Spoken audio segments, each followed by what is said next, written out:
right chance. How do you pay these guys? Great cash, homie.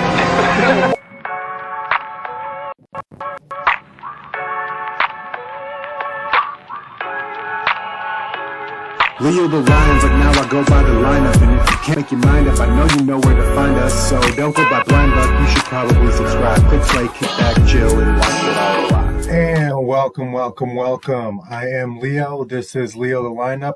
It is Wednesday night. This video is actually going to be NBA for the Thursday night slate. And I'm going to use Fanduel as today's visual. Kind of just breaking down, it's a 4-game slate right off the bat. You got Sacramento at Houston. You got the New York Knicks with the Toronto Raptors, New Orleans Pelicans versus the Oklahoma City Thunder, and the Phoenix Suns taking on the Utah Jazz. Highest total on the slate will be the Sacramento Kings at the Houston Rockets. That's how the Houston Rockets kind of mesh with their new look rotation. You got John Wall, James Harden, both two ball dominant type players. Like I already said, we're going to use Fanduel as today's visual. Taking a look at it, you are going to notice James Harden is the most expensive player on Thursday night slate by $2,100 over Brandon Ingram, who himself is finding himself a little priced up in my opinion, especially after that dud against the Phoenix Suns. However, everybody on the Pelicans kind of put up a dud, so feel free to give everybody a mulligan and kind of treat that game like it didn't happen. We're seeing a lot of blowouts for some reason early on in this NBA season, and that just might be the quick turnaround or whatever you want to use as your excuse. However, like I said, James Harden, most expensive player on the slate by far, $2,100 over Brandon Ingram. Jumping into point guards, this is going to be probably the nicest priced position in my opinion. All these point guards have had relatively pretty good games or have semi-good things going for them. You got Kyle Lowry coming in at 8K flat. Last game against the Sixers, he put up a 46, looks really great. 24 points, 8 rebounds, 9 assists. Going up against Tom Thibodeau and the Knicks, favorable matchup for Kyle Lowry if you want to make him a priority. I'm looking at this as far as Wednesday night for a Thursday night slate. I'm very inclined to kind of make it a balanced build and not really necessarily force myself to pay up $11,500 to get James Harden in my lineup, especially with a couple of new teammates who figure to take a little bit of usage. Not like they're going to change his output by any means, but not sure if you really have to get there on Thursday night slate. Then another fair price point guard, $7,900, De'Aaron Fox, coming off a game against the Nuggets where he also put up 48 points, similar to Kyle Lowry's stat line. Gotta love the output, gotta love the matchup in a faster pace Houston Rockets matchup. Gotta look good for De'Aaron Fox at that $7,900 price tag. Coming off a great game. Chris Paul and the Phoenix Suns blew out the Pelicans, like I mentioned when I mentioned Brandon Ingram. So he didn't really factor into playing very much. No need to play an older veteran when the game is like a 30-point game. However, he's kind of been average to say the least. 55-game outlier, looked good, but not necessarily getting there on Thursday night. John Wall making his Houston Rockets debut, coming in at 7K flat on FanDuel. Gotta like the price tag on him. He's usually a higher 8K to 9K player if he's anything like he was back a couple years ago with the Wizards before the injury. However, he's had some time to heal. Not sure the fit with James Harden. Two ball dominant guards. However, you gotta like the price tag in a game against the Sacramento Kings, 4-game slate on the night, and they have the highest total on the slate. Gotta like that naturally. Lonzo Ball coming in. Like I said, the Pelicans put up a dud. Absolutely pathetic against the Phoenix Suns. However, I'll give them a mulligan. Seemed kind of average start, but did pop off against the Spurs. Going to be an option at 6,800 against a young, semi-faster type Oklahoma City team. One player who has been smashing kind of earlier in the season has been Mike Conley, surprisingly, 6,300. Good price tag for the output. Not saying he's going to match that 50 piece he put up against the Thunder. He has been surprisingly good for the Utah Jazz. I know he had a semi-good game against the Timberwolves that I watched. George Hill's been a guy who's been kind of flying in under the radar, a veteran on a younger team with usage to be had other than Shai Gilgeous-Alexander. Didn't play in the last game. pretty much 25, 24 minutes a game. But the output point per minute wise is going to get you there. I'm not sure how steady that's going to be, but if it's anything like the first 2 games, you got to love him, especially at that price and that point per minute output. Another guy who's sticking out like a sore thumb is Alfred Payton. Tom Thibodeau, we know he doesn't shy away from playing his guys big minutes. Coming into this matchup against the Toronto Raptors, coming off 2 pretty damn good games, Frank Ntilikina is going to miss Thursday's contest, so that pretty much solidifies Alfred Payton's minutes as far as I'm concerned. Then you just got some guys in the clearance bin. So moving on to shooting guard, like I said, there's going to be a steep price difference as far as James Harden and any other player, especially in his position. Over $3K higher than Shai Gilgeous-Alexander. James Harden, the production has been there, so I mean that's naturally going to rise your price. However, you got to assume a little bit of that usage will be taken by John Wall, maybe a little Eric Gordon, and DeMarcus Cousins I'm kind of going to be patient with and let's see what he has as far as I rush to roster him in any way.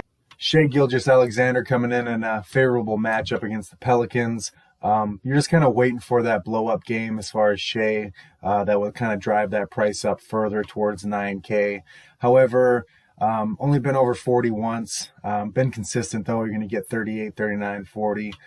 Price tag getting a little steep if he doesn't surpass that output. However, against the Pelicans, it could be a 50-point game for Shai to kind of just establish himself as the man he is and the usage monster he figures to be as far as Oklahoma Thunder players. Donovan Mitchell has kind of been pretty underwhelming this year, considering he had one nice game, but around 30 or under 30 pretty much the whole season besides the one.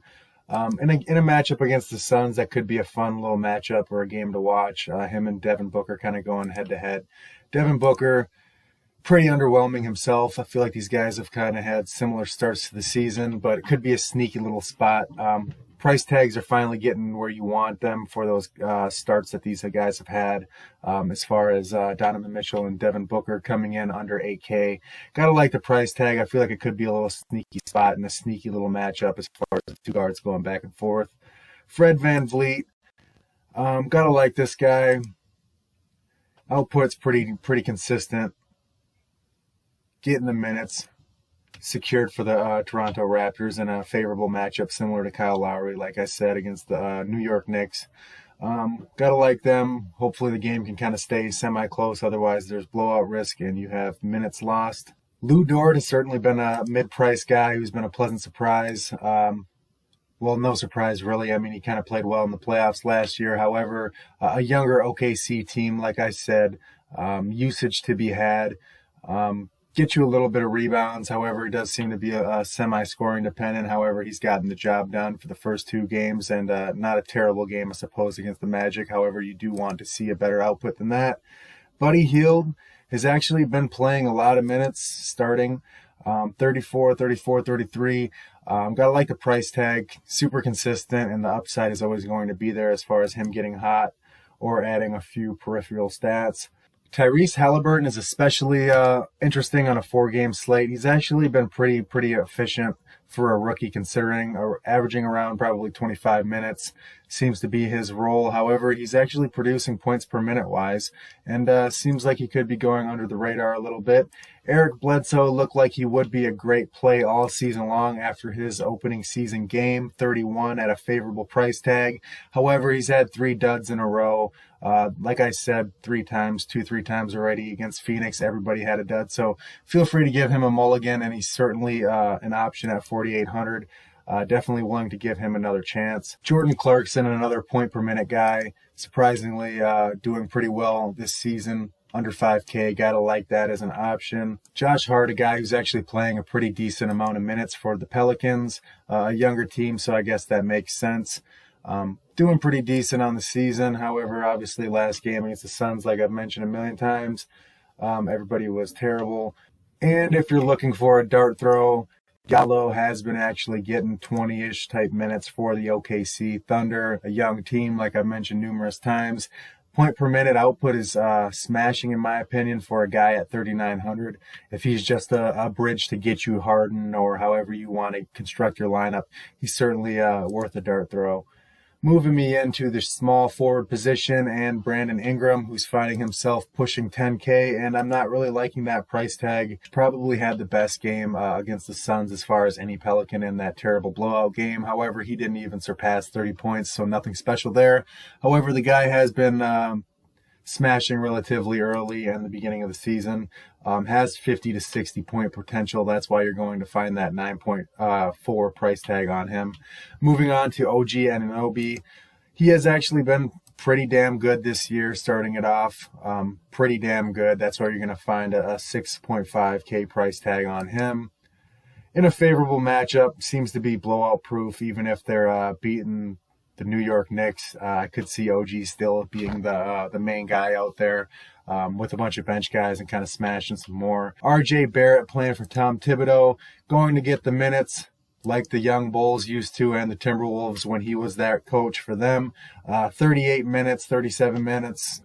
He's going to get the minutes. He's going to have potential. He's going to have upside. However, Julius Randle is kind of stealing the show as far as Knicks players go, but you got to like the potential in ceiling with RJ Barrett. Then you got Harrison Barnes, who's finding himself nearly 6K on Fanduel. I don't like the price tag. We're used to seeing this guy at 4,800, pushing 5K.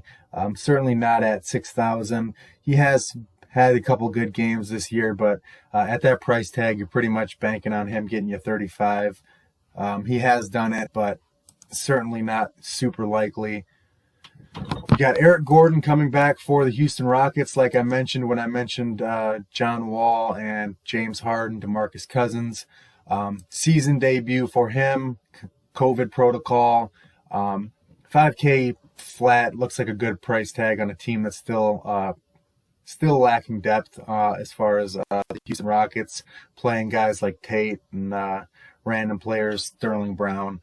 Gotta like Eric Gordon coming in at 5K flat on FanDuel, making his season debut for the Rockets, who need help in my opinion. Joe Ingles, kind of underwhelming this year, 4,800. I'm not really going to even consider him very much. Cameron Johnson, that's an intriguing player if he could stumble into a few more minutes. Points per minute have been outrageous for him. However, he looked good in the bubble and trying to push towards the playoffs. Looked like he'd be taking a step forward. However, I think Jay Crowder has kind of eaten into his minutes a little bit. Would be nice to see him get a few more, but the output has been there points per minute wise. You got Daniel House, who figures to be still playing for the Rockets, ahead of Tate. Obviously, he's going to get his minutes.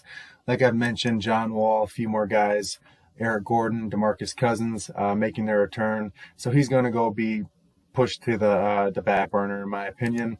Moving on to power forwards, and that leads me to his teammate, Christian Wood. Like I alluded to earlier, I don't like that price tag. His output in the beginning of the year, obviously it's going to jump to that price tag. However, with John Wall, DeMarcus Cousins, Eric Gordon, like I said, I figure he's going to lose a little bit of usage. Fight for rebounds a little bit more with DeMarcus Cousins. However, I don't think that's going to be necessarily an issue. I'm going to be patient with DeMarcus Cousins and kind of let him prove himself to me before I kind of make him a priority or make him a part of any of my rosters. You got Zion Williamson at 8,300. Terrible game against the Suns as far as his standards. Always going to have that blow-up potential. I like the matchup in a younger, smaller team as far as OKC. I know they got Al Horford and Baisley. However, no more Steven Adams. Got to think that Zion might have his way with those guys athletically and just strength-wise. Got to like a bounce-back spot for Zion Williamson at not the worst price tag in the world at 8,300. However, it makes it seem like a worse play when you have Julius Randle coming in at a cheaper price. Kind of a Zion Williamson body type player himself. However, those assists have been outstanding for a big man. Probably going to be in the 99th percentile, I would imagine, as far as assists for a power forward center type player. Triple-double upside. Him and Sabonis have actually been similar type players this year. Playing for Thibodeau, he's going to get the minutes like I've alluded to with his Knicks teammates. Got to love Julius Randle, even in a tougher matchup against the Raptors Thursday night. Taking you a guy who might be finding himself in a few more of my lineups than Julius Randle and Zion Williamson just because of the natural price. It's interesting to see Pascal Siakam priced below a couple of unproven guys, in my opinion, compared to Pascal Siakam and kind of getting it done on the big stage. Gotta like the matchup against the New York Knicks. Minutes are always going to be there. The effort is always going to be there. The hustle is always going to be there. The peripheral stat upside is always going to be there. You gotta like that price, $7,400 for Pascal Siakam, considering Zion Williamson, especially that Christian Wood price tag. You got to like Pascal Siakam. I won't say Julius Randle in that same mix because he actually warrants a much higher price tag than 8K, but got to like Pascal Siakam at that price. It's super, super reasonable. Leading me into Darius Baisley going up against the faster New Orleans Pelicans. Gotta like this as maybe a bounce back spot for him where you might see that 30-point upside that we've seen in the first game against Charlotte. I like the kind of pace and the type of game that I think that fits his athletic playing style. Going up against the Pelicans, gotta like him at 5,700. However, Marvin Bagley I think might be a kind of an under the radar sneaky play. Points per minute wise, he's getting it done this season. You're always going to hate him because he was drafted ahead of Luka Doncic and crazy guys like that, Trae Young. He's always going to be underwhelming and underperforming in that regard. However, if they actually give this guy minutes, he actually could snap and kind of be a difference maker in your lineup. I think that might be a sneaky under the radar type play. We've seen Isaiah Roby kind of snap off. Him and Mike Muscala. Roby got the start. However, I think Horford will be back, so I won't expect anything crazy as far as that goes. Jay Crowder has actually been a pretty damn good basketball player this year. Has 30-plus point upside. However, he's more generally just a good basketball player in real life. Kind of taking me into the center spot. And you're going to see some clear favorites up at top. You got Rudy Gobert. What can I say? This guy gets it done everywhere. Points, rebounds, always going to be there. Add in a couple assists, handful of blocks, always going to look good under 8K specifically. Looks like a smash play in my opinion. If you don't go Gobert, you're naturally going to go Payton on this 4-game slate. There's not as many options for the Thursday 4-game slate as far as centers and just positions in general. DeAndre Ayton, always going to have high potential, being the number 1 overall pick in the draft. Double-double upside. However, you kind of got to question the ceiling as far as comparing him to Rudy Gobert. DeMarcus Cousins, 6,500. Certainly not easing him into Fanduel or DFS as far as price tags go. I've already alluded to it numerous times. I'm going to be patient with him and let him kind of prove himself as far as health-wise and fit-wise with the Houston Rockets before I kind of prioritize or get him in my rosters. Terrible, barely played last game. However, surprisingly snapped off for 57 against the San Antonio Spurs. We've seen him spaz out. Might get a little bit more playing time without Serge Ibaka there. However, he's not a priority by any means. However, if he went for 40 randomly, how could you be surprised? Especially against the New York Knicks and blowout potential. He might get a little bit of extra run. However, you got to like Steven Adams at a cheaper price tag. More reliable going up against his former team. Possible revenge narrative. Been a pretty good fantasy performer this year. Certainly a favorable price tag with a little bit more incentive going up against his former team. You have Al Horford, I assume, is returning from that game absence. He's been actually pretty damn decent this year, 5,500 or 5,400. With that output, you certainly won't be too disappointed. You would like it for it to be better, but with Rashawn Holmes being cheaper than him, I would naturally go there. A little younger player with more upside. He's been kind of spazzing off the beginning of the year. Got to like that output in a faster pace matchup against the Houston Rockets and Christian Wood. You can go to the bargain bin with PJ Tucker. I believe that'll probably wrap up center and probably wrap up the players that I want to talk about on this video. Like I said, this is a Wednesday night recording for a Thursday night slate.